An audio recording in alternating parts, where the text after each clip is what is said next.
언젠가 영상을 보고 기회가 되면 우리 교우들하고 좀 같이 보았으면 했던 그런 영상입니다.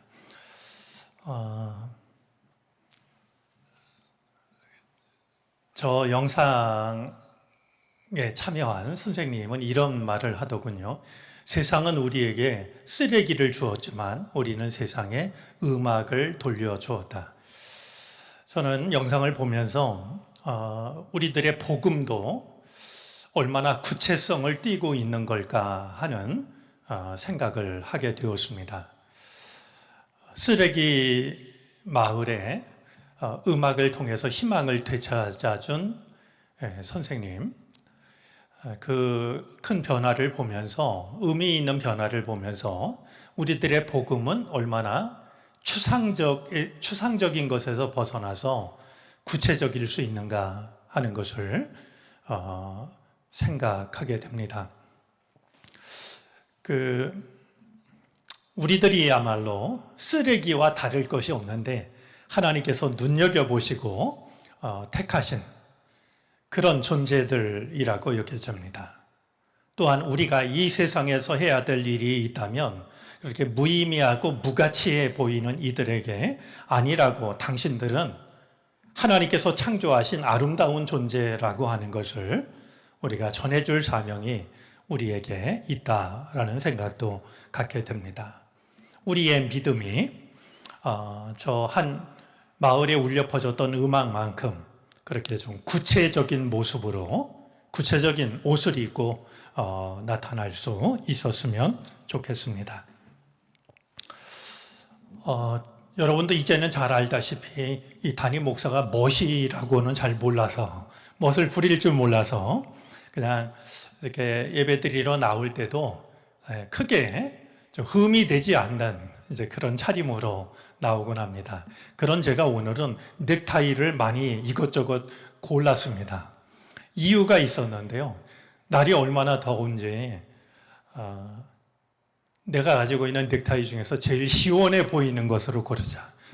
그래서 오늘 이 넥타이를 메고 나왔는데요.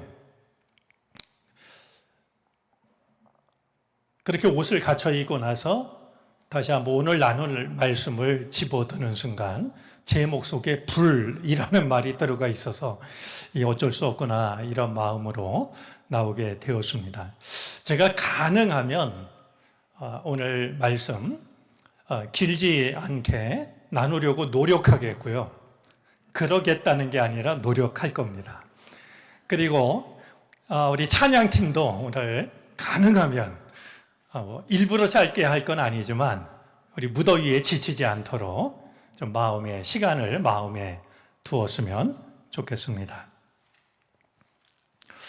저는 때때로 하나님 앞에서 큰 두려움을 느낄 때가 있습니다. 어떤 잘못이라도 다 용서하신다라고 생각했던 하나님께서 어떤 경우에는 정말 이게 하나님의 모습일까 싶을 만큼 무섭게 분노하시는 것을 보게 되기 때문입니다. 마치 두 얼굴을 가진 사나이라는 제목처럼 한없이 자비로우신 하나님께서 어느 때는 그 누구보다도 무섭게 분노를 쏟고 있는 모습을 볼 때가 있죠. 예를 들면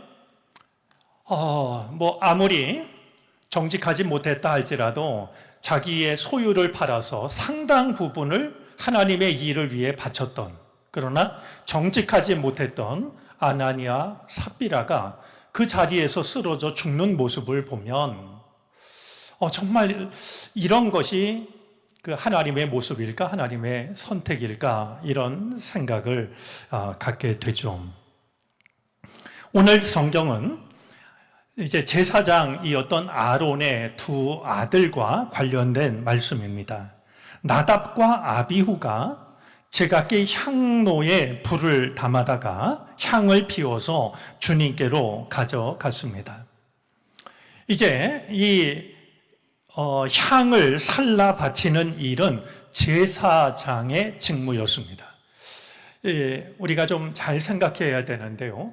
제사장 해야 되는 그런 일이었습니다. 역대하 26장에 보면 우시야 왕에 대한 이야기가 나오는데요. 우시야 왕은 주님이 보시기에 올바른 삶을 살았습니다. 하나님께서 그를 축복해 주셨죠. 그래서 점점 이제 그의 힘이 강해지기 시작했는데요. 그의 힘이 강해지자 대부분의 사람들이 빠지는 함정에 빠지고 맙니다. 교만해졌습니다. 이제 이 교만해진 우시야 왕이 했던 일이 한 가지 있는데요. 성소에 들어가서 분향단에 자기가 분향을 하려고 했던 겁니다. 제사장이 해야 되는 일인데 막강한 힘을 갖게 된 왕이 내가 하면 안 되나? 라는 생각을 하게 되었고 그가 분향을 하러 성전에 들어가죠. 그때 이 아사랴 제사장이 다른 제사장 80명과 함께 왕을 가로막으면서 그야말로 아니 되옵니다. 이렇게 이야기를 했습니다. 그 결과가 어떠했는지 역대하 26장 18절이 담고 있는데요. 한번 읽어 주시겠습니까?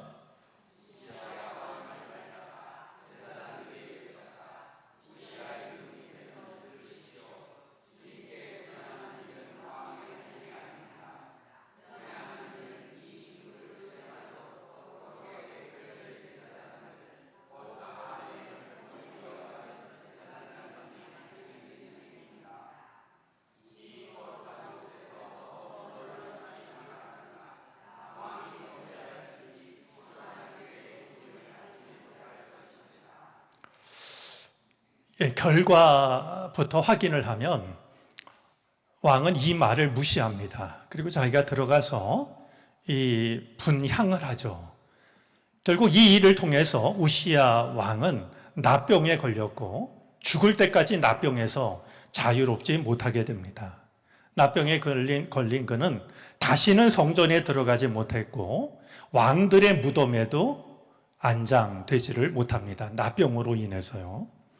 이제 확인할 수 있듯이 아무리 막강한 힘을 가졌다 할지라도 성전에서 분향하는 일은 아론의 혈통 중에서 특별히 이 일을 맡은 사람만 할 수 있는 일이라고 하는 것을 확인할 수가 있습니다. 자, 그런 점에서 아론의 두 아들이 분향을 이제 하기 위해서 향로에 불을 담아 갔다라고 하는 것은 자연스럽고 마땅한 일이었습니다. 그런데 생각하지 못한 일이 일어납니다. 주님 앞에서 불이 나와서 분향을 하고 있는 아론의 두 아들을 불살라 버리고 말았던 겁니다. 제단에서 불이 나와서 아론의 두 아들을 삼켰고 결국 아론의 두 아들은 그 자리에서 죽고 맙니다. 제사장이 그것도 이제 구별되어 선택된, 그래서 자격을 가지고 있는 이 아론의 두 아들이 분향을 했는데도 왜 주님의 제단에서 불이 나와서 이 두 제사장을 불살라 버리고 말았던 것일까? 말씀을 읽는 우리도 사실은 당황스럽습니다. 자, 주님 앞에서 제단에서 불이 나와서 불살랐다라고 하는 것은 레위기 9장 24절의 상황과 비슷합니다. 이제 아론과 그의 아들들이 제사장 위임식이 끝나고 우리로 말하면 아마 무슨 목사 안수식 아니면 담임 목사 취임식 이렇게 못했을지 모르겠습니다. 제사장 위임식이 끝난 다음에 속죄제, 번제, 화목제를 하나님께 드립니다. 이 제사를 드린 뒤에 모세와 아론이 회막 바깥으로 나와서 백성들에게 복을 빌어줍니다. 그때 주님의 영광이 모든 백성들에게 나타나게 되었는데 어떻게 나타나냐 하면 다시 한번 띄워주겠습니까? 자, 9장 24절 한번 읽어주실까요?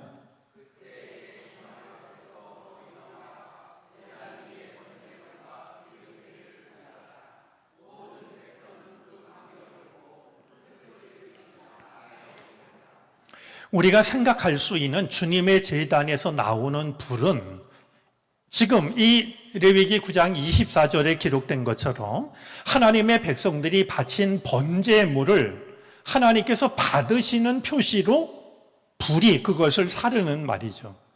이런 일이 레위기 9장 24절에 있었던 겁니다.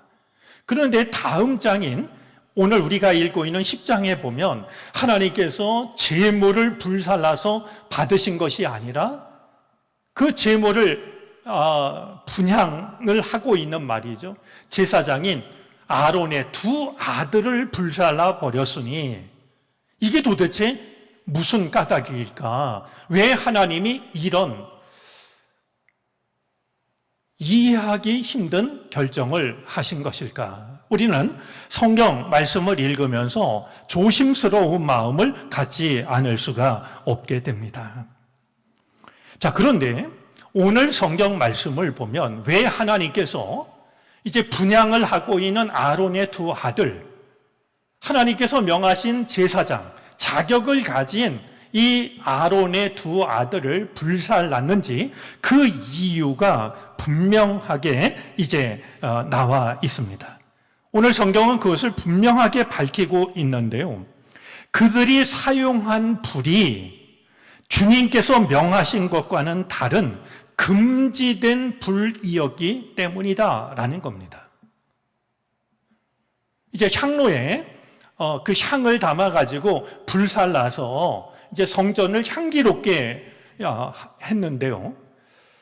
다른 것이 문제가 아니라 그 향을 불살랐던 그 불이 하나님께서 명하신 불이 아니었기 때문이다라고 하는 거예요. 주님께서 명하신 것과는 다른 금지된 불이었다라는 겁니다. 자, 여기서 말하고 있는 하나님이 명하시지 않은 금지된 불이라는 이 말씀은 몇 가지 경우를 생각하게 합니다. 먼저 잘못된 향을 사용했을 경우입니다. 우리 출애굽기에 보면은요, 하나님께 살라 바치는 향이 어떻게 준비돼야 되는지를 기록하고 있는 것을 보게 되는데요. 출애굽기 30장 말씀을 한번 보겠습니다. 우리 34절부터 38절까지인데요. 아마 그 성경에 관심이 많은 분들은 이렇게 알고 있는 말씀일지 모르지만 대부분은 아니 성경에 이런 말씀까지 있었나? 이러시지 않을까 모르겠는데요. 한번 조금 길지만 그래도 한번 읽어 주시겠습니까?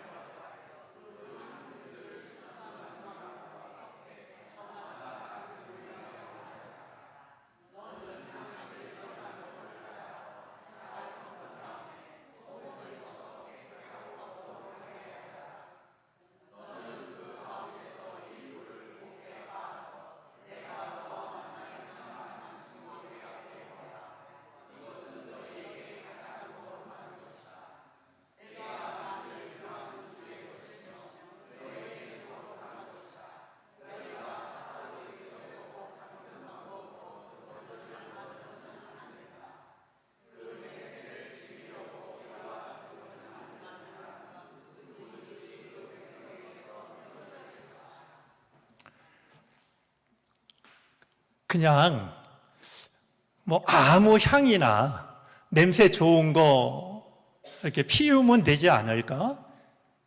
우리 생각은 그럴 수 있는데요. 성경은 이 향의 재료가 무엇인지 그것을 구하라고 말씀합니다. 그리고 똑같은 비율을 사용하라고 말씀하고 있고요. 거기에 첨가해야 할 것이 무엇인지를 말씀합니다. 그리고 엄히 금하고 있는 것이 있는데 너희가 주님께 살라 바치는 그것을 너희도 즐기려고 너희를 위해서 만들면 안 된다. 그러면 너희 백성들 사이에서 끊어지고 말 거다. 대가 끊어지고 말 거라고 말이죠. 그냥 생각하면 제단에 향을 피우는 일이니 얼마든지 그냥 이렇게 이것저것 구해가지고 향을 피우고 또 그게 참 좋아서 내가 주님의 성전에 갔더니 그런 향이 있었지. 내 집에도 내 방에도 같은 것을 피워놓으면 내가 은혜롭지 않을까? 생각할 수 있을 것 같은데요.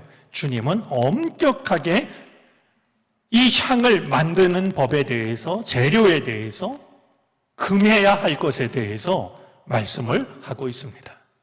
어쩌면 주님께서 금지하신 불이라고 할 때 어쩌면 준비된 이 향이 말씀에서 벗어났던 것은 아닐까 하는 생각을 해볼 수가 있습니다. 그런데요, 레위기 10장 9절 말씀에 보면은요, 또 한 가지 짐작할 수 있는 게 있습니다. 한번 읽어 주시겠습니까?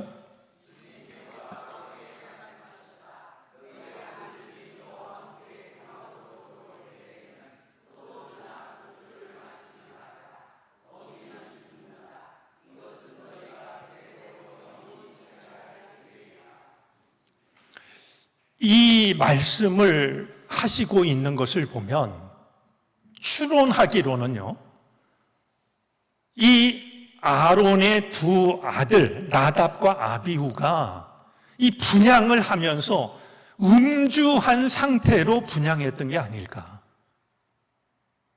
술을 마시고 말이죠. 어쩌면 그들은 취할 만큼 비틀거리진 않았을지 몰라도 한두 잔 하는 거야? 어떻겠어? 어쩌면 그런 마음으로 하나님 성전에 분향하는 일을 하면서 음주를 했던 것이 아닐까 하는 생각도 추론할 수가 있습니다. 그런데 가장 분명하게 여겨지는 것이 있습니다. 오늘 하신 말씀도 생각을 해보면 이 세 번째 경우가 가장 가깝지 않을까라는 생각인데요. 주님께서 명하신 불을 사용하지 않은 겁니다. 그 옛날에 라이터가 있었겠습니까? 뭐가 있었겠어요? 이 불은 만며느리가 해야 될 아주 중요한 일이 불을 꺼뜨리지 않는 것이라고 우리나라도 그런 시절이 있었지 않습니까? 그런데 이 분향할 때 사용하는 불을 명하는 규정이 있었습니다. 레위기 6장 13절 말씀인데요. 역시 한번 읽어 주실까요?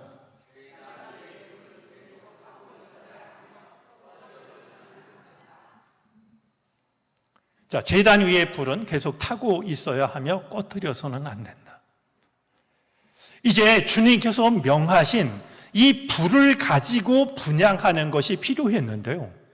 오늘 이 아론의 두 아들이 하나님으로부터 무서운 벌을 받은 것을 생각하면 이 제사장의 사명인 불을 꺼뜨리지 말아야 되는데 혹시 불을 꺼뜨렸든지 아니면 제단에 있는 불이 아니라 가까이에 있는 다른 불을 사용했던 것이 아닐까 하는 생각을 할 수가 있습니다. 꼭 거기 가서 그 불을 가져올 게 뭐람? 그냥 여기에도 불이 있으니 이 불을 가지고 그냥 향에만 붙이면 되는 거 아닐까? 얼마든지 그런 생각을 할 수가 있었죠. 근데 우리가 볼 때는 이게 무슨 큰 잘못일까 싶은데요. 하나님은 아론의 두 아들을 불로 살라버리는 엄한 심판을 행하고 있는 것을 확인하게 됩니다. 자, 그러면 하나님은 왜 이렇게 무섭게 심판을 하신 걸까요? 이유가 있습니다. 이날은 어떤 날이냐 하면 아론이 그리고 그의 두 아들이 하나님께 첫 번째 제사를 드리던 날이었습니다. 우리 레위기서를 읽어보면은요, 이렇게 이제 성막을 짓고 또 하나님께서 명하신 대로 성막의 기구들을 갖추고 또 그 이제 기구들마다 어떻게 사용해야 되는지 주께서 명하시고 말이죠. 그런 다음에 제사장으로 선택받은 이 아론이 그의 아들들과 함께 첫 번째 제사를 하나님께 바치던 날이었어요. 그런데 그들은 첫 번째 제사를 드리던 날부터 임의로 내 생각을 따라서 그냥 불 붙이면 되는 거 아닌가?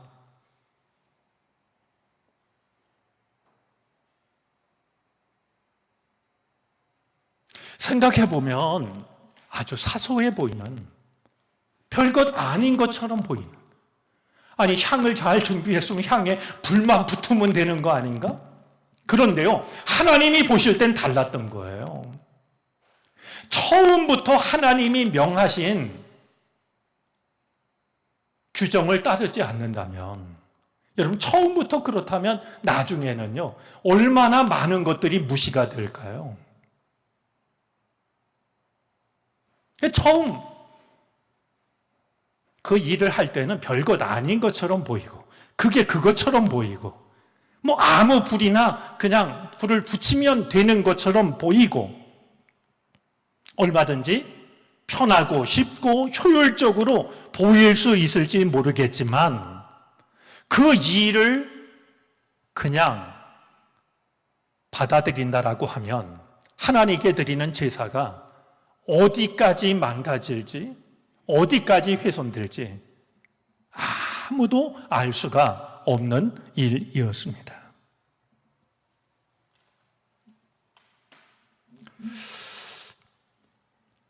때때로 우리도 하나님의 뜻을 내 생각을 따라서 가볍게 여길 때가 있습니다. 아니 이렇게 한들 어떻겠어? 내가 제사장이고 향에 불을 붙이기만 하면 되지. 꼭 제단에 꺼트리지 말아야 될 그 불에서 가져올 게 뭐가 있겠어? 마침 내 호주머니에 라이터가 있잖아? 그렇게 내 생각, 내 편리, 내 판단을 앞세워서 그것을 따를 때가 있고, 우리는 그것을 늘 별거 아니라고, 사소한 일이라고 생각하기도 하지만, 이제 내 생각을 하나님의 뜻보다 앞세우는 일은 결코 작은 일일 수 없다라고 하는 사실을 오늘 성경은 우리에게 일러주고 있습니다. 내 생각을 따라서 내가 무시하고 있는 하나님의 뜻, 우리는 가볍게 생각할지 모르지만 하나님께서 보시기엔 결코 가벼운 것이, 사소한 것이 아니었던 것입니다. 성전 안에 하나님의 거룩하심을 나타내기 위해서 사르는 향은 아무 불로나 붙이면 되는 것이 아니라 주님께서 명하신 불이 필요했던 겁니다. 오늘 이 말씀이 한번 나를 다시 살피는 말씀이 되어졌으면 좋겠습니다. 특히 신앙생활을 오래 하다 보면 아무 불이나 되지, 이 생각에 빠지기가 참 쉽습니다. 그럴 때마다 주님이 원래 원하셨던 것이 무엇인지를 우리가 다시 한번 살피면서 아무 불이나가 아니라 주님께서 명하신 그 불로 향을 사를 수 있는, 그래서 우리의 믿음이 진정으로 향기로운 믿음이 되어질 수 있기를 바랍니다. 소 목사님, 제가 오늘 37분에 마쳤거든요. 하여튼 우리 더위에 건강하시기를 바라고 평안하셨으면 좋겠습니다. 근데 제가 아까 예배드리러 들어오다가 생각하니까 집에 들어가서 에어컨을 켜나 마나 고민하는 것보다 시원한 예배실에 있는 것도 뭐 은혜 아닐까라는 생각이 살짝 들긴 했지만, 더위에 지치지 않기를 바라고 건강 잘 챙기시기를 바랍니다. 우리 기도하겠습니다. 우리는 자꾸만 내 생각을 앞세웁니다. 내가 좋다고 생각하면, 내가 편하다고 생각하면, 내가 옳다고 생각하면 그 일을 합니다. 어떤 불이든 향을 사르기만 하면 됐던 것이 아니라 향을 사르기 위해서는 주님이 명하신 불이 필요했습니다. 삼가는 마음을 우리에게 허락해 주옵소서. 나를 살피는 그 마음을 허락해 주시옵소서. 함부로 생각하지 않게 하시고 함부로 행하지 않도록 우리를 지켜주시기를 바라고 원합니다. 연일 무더위가 이어집니다. 우리가 주님 앞에 한 마리 목마른 사슴처럼 시원한 생명의 말씀을 사모하며 은혜를 사모하며 주님께 나아왔습니다. 이 밤 우리가 주님을 찬양하고 기도할 때 세상은 우리를 지치게 했지만 주님께서 주시는 새로운 은혜로 말미암아 세상을 이길 수 있는 은혜를 경험하게 해 주시옵소서. 우리가 찬양하고 기도할 때 우리를 도우셔서 그 모든 것 속에 우리들의 순전한 믿음이 담기게 하여 주시옵시고 우리의 찬양을 받으시고 기도를 들으시고 우리에게 응답하시는 하나님의 은총을 경험하는 이 복된 밤이 되게 하여 주옵소서. 예수 그리스도의 이름으로 기도를 드립니다. 아멘.